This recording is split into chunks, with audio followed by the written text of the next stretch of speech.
नमस्कार मित्रांनो, मी जगदीश तेलम, तपजप संघटना महाराष्ट्र प्रदेश महासचिव आपल्या व्हिडिओ की आवाज मिशन भुगतान या चॅनलच्या माध्यमातून महाराष्ट्रातील चालू घडामोडीवर आज आपल्या समोर एक नवीन विषय घेऊन येत आहे। तो विषय म्हणजे बसटॅग 2019। आता मित्रांनो, बसटॅग हा कायदा ज्या वेळेस पारित झाला त्यावेळेस केंद्र सरकार हे बीजेपी सरकारचे होते। हा कायदा त्यांनी एकमताने पारित केला। हा कायदा एक प्रभावी कायदा साबित झाला। हे सरकार हा कायदा बनवून एकदम फसले आहे।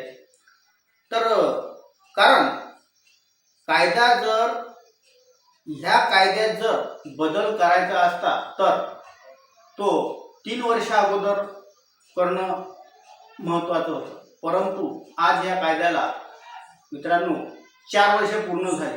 त्यामुळे ह्या कायद्यात आता काहीही बदल हे सरकार करू शकत नाही। त्यामुळे या सरकारपुढे एक विचित्र प्रसंग निर्माण झाला। कारण कायद्यात तर बदल करू शकत नाही, परंतु कायद्यात बदल करू शकत नाही। त्यामुळे काय झालं की हा कायदा ह्या सरकारच्या गले की हड्डी, हिंदीमध्ये एक कहावत आहे, गले की हड्डी बनला। म्हणजे न निगल सकता है ना उगल सकता है। त्यामुळे आणि ह्या कायद्यानिमित्त हा कायदा ज्यावेळेस पारित झाला त्यावेळेस ह्या कायद्यामध्ये जो प्रोव्हिजन दिले ते जे आपले बीजेपी सरकारचे केंद्रामध्ये जे मंत्री होते ते म्हणजे अजय प्रताप सिंह, बीजेपी मध्य प्रदेश, यांनी यामध्ये एक महत्त्वाचे पॉइंट दिले। तर ते मित्रांनो लक्षात ठेवा। पहिला एक पॉइंट म्हणजे नॉन बँकिंग फायनान्स प्रकरण जे होते, नॉन बँकिंग फायनान्स प्रकरण जे होते ते सर्व प्रकरण आरबीआयच्या गाईडलाईननं हँडल होत होते बघा। त्याच्यानंतर दुसरं प्रकरण म्हणजे चिटफंड मनी सर्क्युलेशन। दुसरं म्हणजे चिटफंड मनी सर्क्युलेशन की जो कायदा 1978चा कायदा आहे, त्या कायद्याअंतर्गत सर्व प्रकरण हे सेबी हँडल करत होतं। आणि तिसरं म्हणजे क्रेडिट कॉर्पोरेटिव्ह सोसायट्या, ह्या सोसायट्या राज्य स्तरावर होत्या। त्यामुळे हे सर्व प्रकरण स्टेट गव्हर्नमेंट हे हँडल करत होतं। त्यामुळे आरोपी यांना निघून जाण्यासाठी खूप पळवाटा होत्या। परंतु बसटॅग 2019 हा कायदा पारित झाल्यानंतर हे सर्व प्रकरण एकाच कायद्यात समाविष्ट करण्यात आले। याचे विश्लेषण लोकसभेचे उपसभापति जी, मैं इस बिल को लाने के लिए अपने वित्त मंत्री महोदया को बधाई देना चाहता हूं, क्योंकि इस बिल के माध्यम से उन्होंने न केवल आम आदमी की आशाओं को बलवती किया है, उनकी आकांक्षाओं को बल दिया है और एक उम्मीद जागी है कि अब उनको भविष्य में न्याय मिलेगा। अभी तक इस बिल के आने से पहले इस तरीके के जो प्रकरण होते थे, 3 मोटे तौर पर अलग अलग संस्थाएं उनके साथ डील किया करती थी, लेकिन अब सारे प्रकरण जो हैं एक अम्ब्रेला के नीचे आ जाएंगे और एक कानून के तहत उनके साथ व्यवहार होगा। पहले नॉन बैंकिंग फाइनेंशियल इंस्टीट्यूशन के जो प्रकरण हुआ करते थे उसको आरबीआई डील किया करता था। Chit fund money circulation institution के जो प्रकरण हुआ करते थे उनको सेबी डील किया करता था। और राज्य के स्तर पर जो कोऑपरेटिव सोसाइटी थी, क्रेडिट सोसाइटी थी, उन कोऑपरेटिव क्रेडिट सोसाइटीज़ से जो प्रकरण तैयार होते थे उनको स्टेट गवर्नमेंट्स डील किया करती थी, और इन तीनों ही कानूनों में इतने छिद्र थे कि अपराधी आसानी से ही निकल जाया करते थे, गरीबों को पैसा वापस नहीं मिल पाया करता था और अपराधी मौज किया करते थे। इस कानून के आने के बाद से इन तीनों में ही एकरूपता आएगी और यथासंभव अपराधी को घेरा जाएगा। इस बिल में ये भी जो प्रावधान किया गया है कि अपराधी को केवल सजा ही नहीं मिलेगी, उससे जो पैसा इन्वेस्ट किया गया है, गरीबों को लिया गया है, उसकी संपत्ति जब्त करके उसका पैसा वापस दिलाने की व्यवस्था की जाएगी। और सबसे अच्छी बात सूचना तकनीकी का प्रयोग करके ये तय किया गया है कि हम एक पूरे देश का डाटाबेस बनाएंगे कि कौन सी कंपनी जो नियम के अनुसार चिट फंड का काम करने के लिए अधिकृत है, नियम के अनुसार काम कर रही है, जिससे कि भविष्य में जो कोई इन्वेस्ट भी करना चाहता है, उसके माध्यम से अपने सपनों को आकार भी देना चाहता है, कि वो धोखा ना खाए। Now minister's reply. ये बिल गरीब के लिए है, उन भोले भाले लोगों के लिए है जिनको गुमराह और भ्रमित करके जिनकी गाड़ी कमाई को खाने का साधन इन योजनाओं पॉन्जी स्कीम्स के माध्यम से बनाया जाता था।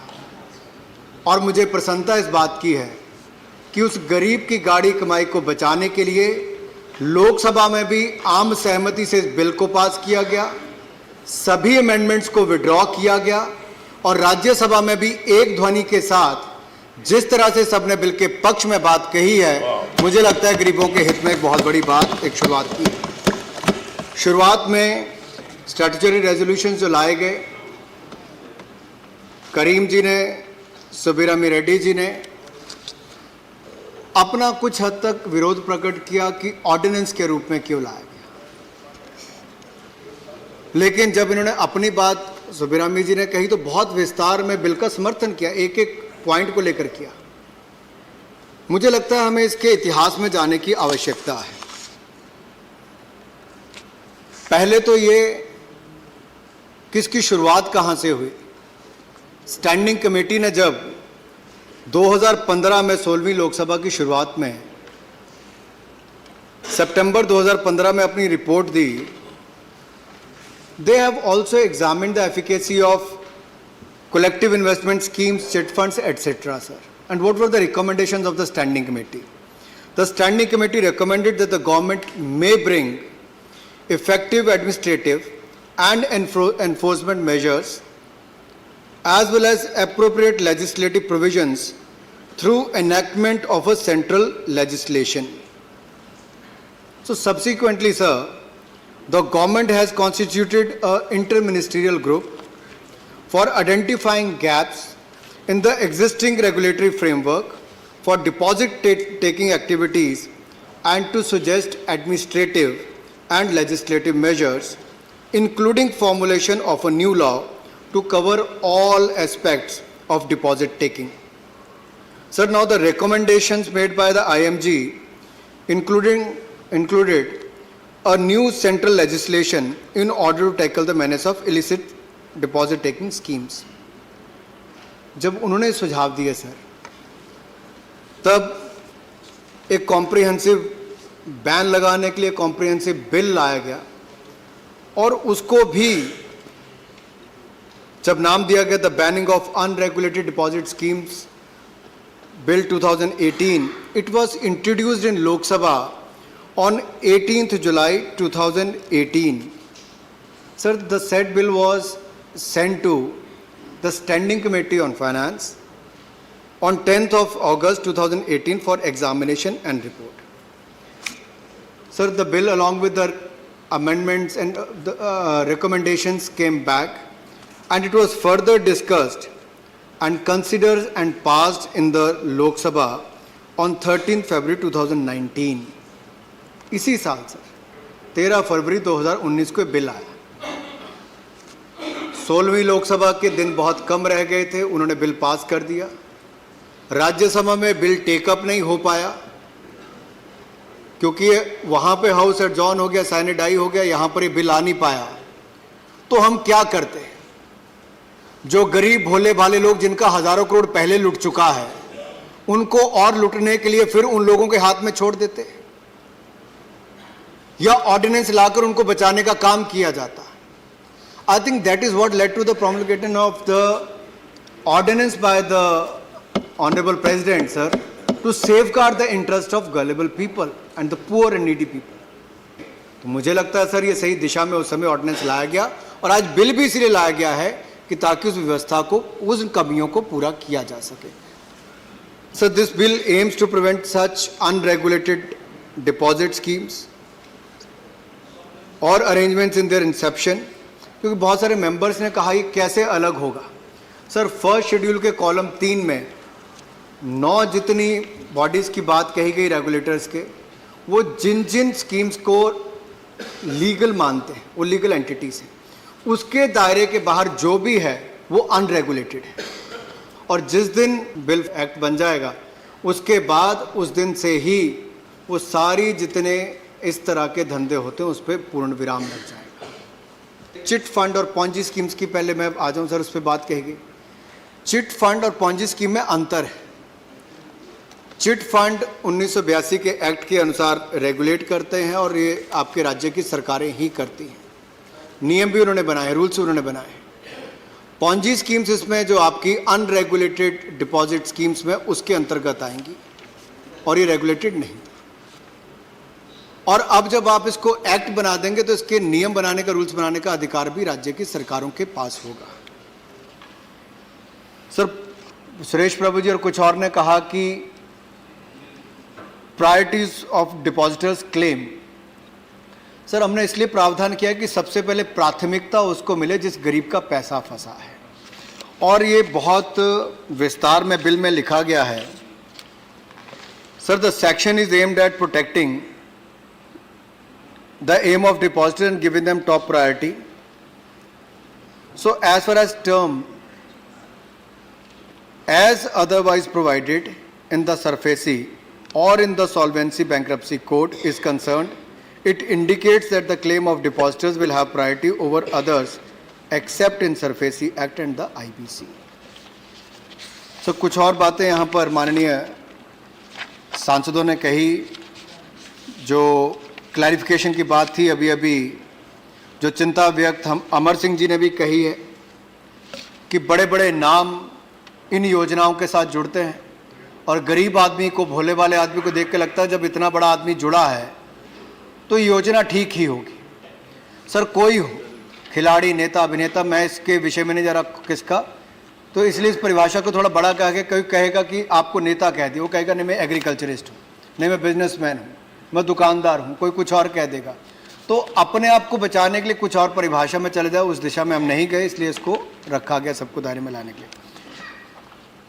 पैसा समय पर मिले इसके लिए भी प्रावधान किया गया सर, 180 दिन का। प्रॉपर्टी अटैचमेंट का इसमें प्रावधान किया गया। रियल एस्टेट सेक्टर की बात कही गई, that the real estate sector will be hit hard as deposit can only be accepted for designated transaction and can be adjusted against the future sale consideration. Sir, let me clarify, such transactions are exempted under section 2 subsection 4 G and I.